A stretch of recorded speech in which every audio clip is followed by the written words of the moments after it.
ओम नमो भगवते वासुदेवाय। मित्रों, आपके और आपके परिवार पर भगवान नारायण की कृपा सदैव बनी रहे।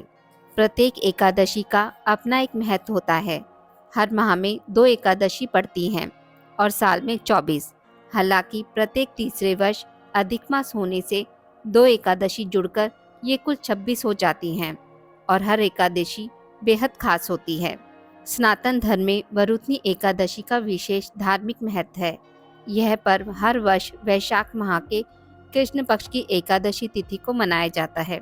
इस दिन विशेष रूप से भगवान लक्ष्मी नारायण की पूजा की जाती है। इस दिन व्रत रखने से व्यक्ति के जीवन में सुख समृद्धि और सौभाग्य की वृद्धि होती है। इसके अलावा यह व्रत व्यक्ति के पापों को नष्ट करता है और पुण्य की प्राप्ति कराता है। धार्मिक मान्यता के अनुसार इस दिन व्रत करने से साधक को मृत्यु के बाद वैकुंठ लोक में स्थान मिलता है।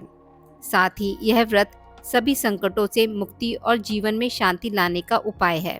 वरुथनी एकादशी विशेष रूप से महिलाओं के लिए महत्वपूर्ण मानी जाती है, क्योंकि यह पारिवारिक सुख और समृद्धि का प्रतीक है। इस दिन भगवान लक्ष्मी नारायण की पूजा करके व्यक्ति धन धान्य में वृद्धि प्राप्त करता है। इस व्रत को करने से आत्मिक शांति और मोक्ष का मार्ग भी खुलता है। साल 2025 में वरुथनी एकादशी का व्रत 24 अप्रैल दिन गुरुवार को रखा जाएगा।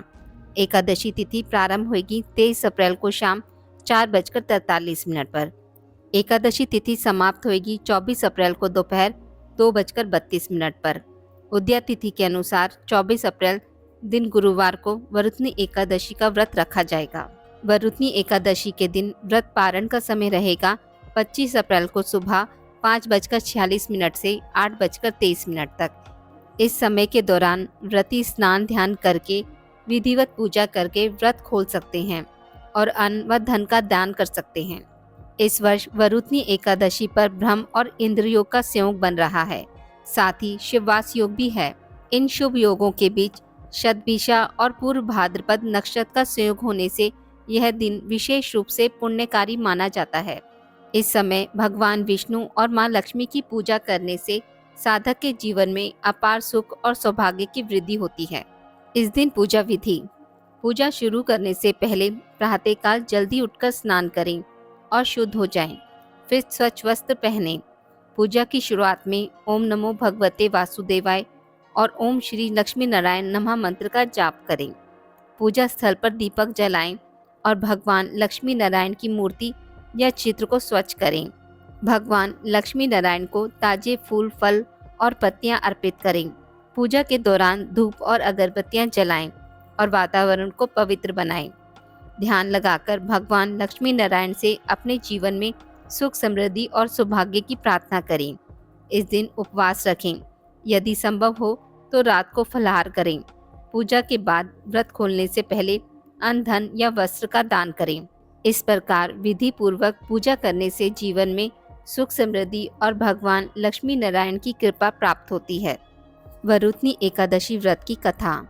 धर्मराज युधिष्ठिर बोले, हे भगवान, वैशाख मास के कृष्ण पक्ष की एकादशी का क्या नाम है, उसकी विधि क्या है तथा उसको करने से क्या फल प्राप्त होता है? आप विस्तार पूर्वक मुझे कहिए। मैं आपको नमस्कार करता हूँ। श्री कृष्ण कहने लगे, हे राजेश्वर, इस एकादशी का नाम वरुथनी है। यह सौभाग्य देने वाली तथा सब पापों को नष्ट करने वाली तथा अंत में मोक्ष देने वाली है। इस व्रत को यदि कोई अभागिन स्त्री करे तो उसको सौभाग्य मिलता है। इस वरुथनी एकादशी के प्रभाव से राजा मंधाता स्वर्ग को गया था। वरुथनी एकादशी का फल 10,000 वर्ष तक तप करने के बराबर होता है। कुरुक्षेत्र में सूर्य ग्रहण के समय एक मन स्वर्णदान करने से जो फल प्राप्त होता है, वही फल वरुथनी एकादशी के व्रत करने से मिलता है। वरुथनी एकादशी के व्रत को करने से मनुष्य इस लोक में सुख भोगकर परलोक में स्वर्ग को प्राप्त होता है। शास्त्रों में कहा गया है कि हाथी का दान घोड़े के दान से श्रेष्ठ है।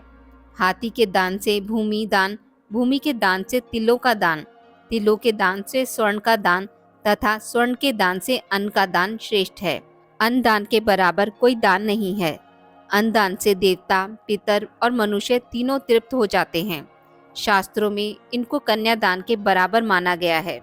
वरुथनी एकादशी के व्रत से अन्नदान तथा कन्यादान दोनों के बराबर फल मिलता है। जो मनुष्य लोभ के वश होकर कन्या का धन लेते हैं, वे प्रलय काल तक नरक में वास करते हैं या उनको अगले जन्म में बिल्लाव का जन्म लेना पड़ता है। जो मनुष्य प्रेम एवं धन सहित कन्या का दान करते हैं, उनके पुण्य को चित्रगुप्त भी लिखने में असमर्थ हैं। उनको कन्या का दान का फल मिलता है। वरुथनी एकादशी का व्रत करने वालों को दशमी के दिन निम्नलिखित वस्तुओं का त्याग करना चाहिए। पहला, कांसे के बर्तन में भोजन करना। दूसरा, मांस। तीसरा, मसूर की दाल।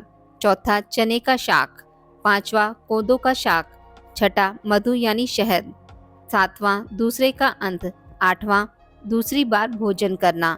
नौवां, स्त्री प्रसंग। व्रत वाले दिन जुआ नहीं खेलना चाहिए। उस दिन पान खाना, दातुन करना, दूसरे की निंदा करना तथा चुगली करना एवं पापी मनुष्य के साथ बातचीत सब त्याग देना चाहिए। उस दिन क्रोध, मिथ्या भाषण का त्याग करना चाहिए। इस व्रत में नमक, तेल अथवा अन्न वर्जित है। हे राजन, जो मनुष्य विधिवत इस एकादशी व्रत को करते हैं, उनको स्वर्ग लोक की प्राप्ति होती है। अतः मनुष्य को पापों से डरना चाहिए। इस व्रत के महात्म्य को पढ़ने से 1000 गोदान का फल मिलता है। इसका फल गंगा स्नान के फल से भी अधिक है। मित्रों, अगर आपको मेरी वीडियोस पसंद आती हैं तो इसे लाइक और शेयर ज़रूर करें और पूजा पाठ से जुड़ी जानकारी के लिए मेरे चैनल को सब्सक्राइब करना ना भूलें। धन्यवाद।